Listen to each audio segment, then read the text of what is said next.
નમસ્કાર મિત્રો, સ્વાગત છે તમારું આજના એક નવા વિડીયોમાં। ગવર્મેન્ટ એરપોર્ટ દ્વારા જે છે એ સ્નાતકના વિદ્યાર્થીઓ અથવા ગ્રેજ્યુએશન કમ્પ્લીટ કરેલા વિદ્યાર્થીઓ માટે બહુ મોટી ભરતી આવી રહી છે। તો આજે આપણે વિડીયોમાં જોઈશું કે આની અંદર કયા પોઝિશન્સ પર ભરતી અવેલેબલ છે અને આની અંદર પગાર ધોરણ પણ જે છે સારું રહે છે અને આની અંદર ગવર્મેન્ટ ઓફ ઇન્ડિયાની અંદર એરપોર્ટ ઓથોરિટી ઓફ ઇન્ડિયા દ્વારા આ ભરતી 2025 માટે જે છે જાહેર કરવામાં આવી છે। અને જો તમારે આની અંદર ડિટેલમાં વિડીયો જોતો હોય તો કમેન્ટમાં જરૂરથી જણાવજો। બહુ બધા વિદ્યાર્થીઓ દ્વારા આની માંગ કરવામાં આવશે તો આપણે ચોક્કસપણે જે છે એના રિગાર્ડિંગ પણ અલગથી વિડીયો બનાવીશું।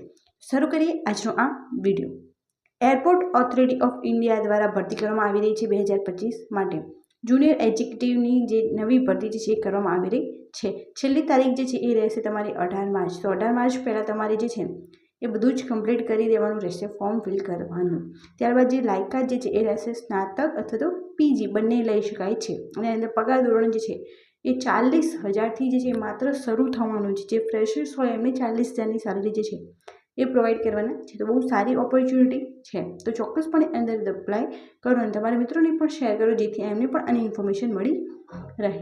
એરપોર્ટ ઓથોરિટી ઓફ ઇન્ડિયા દ્વારા જાહેરાત નંબર 1/2025 CHQ હેઠળ ભારતીય એરપોર્ટ ઓથોરિટીમાં વિવિધ શાખાઓમાં જુનિયર એક્ઝિક્યુટિવની ભરતી જે છે એ કરવામાં આવી રહી છે। ભારતીય એરપોર્ટ ઓથોરિટી નીચેની જગ્યાઓ માટે એઆઈ વેબસાઇટ www.aai.aero દ્વારા ઓનલાઈન અરજી પાત્ર ઉમેદવારો પાસેથી અરજીપત્રકો આમંત્રિત કરે છે। કોઈપણ અન્ય મોડ દ્વારા કોઈ અરજી સ્વીકારવામાં આવશે નહીં, તો તમારે ઓનલાઈન અરજી કરવાની જે છે રહે છે। ત્યારબાદ પોસ્ટનું નામ આપેલ છે junior executive fire service, junior executive માનવ સંસાધન એન્ડ જુનિયર એક્ઝિક્યુટિવ સત્તાવાર ભાષા। તો જુનિયર એક્ઝિક્યુટિવ ફાયર સર્વિસ જે છે એને કુલ 13 જગ્યાઓ છે, જે અંદર યુઆરની અંદર 5, ઈડબ્લ્યુએસની અંદર 1 જગ્યા, ઓબીસીની અંદર 4, એસસીમાં 2 જગ્યા અને એસટીની અંદર જે છે એ 1 જગ્યા છે। ત્યારબાદ જે જુનિયર એક્ઝિક્યુટિવ માનવ સંસાધન છે એની અંદર કુલ 66 જગ્યાઓ, જેમાં 30 યુઆર માટે, 6 ઈડબ્લ્યુએસના જે વિદ્યાર્થીઓ એમના માટે, 17 ઓબીસી માટે, 9 એસસી માટે અને 4 એસટી માટે જે છે એ છે।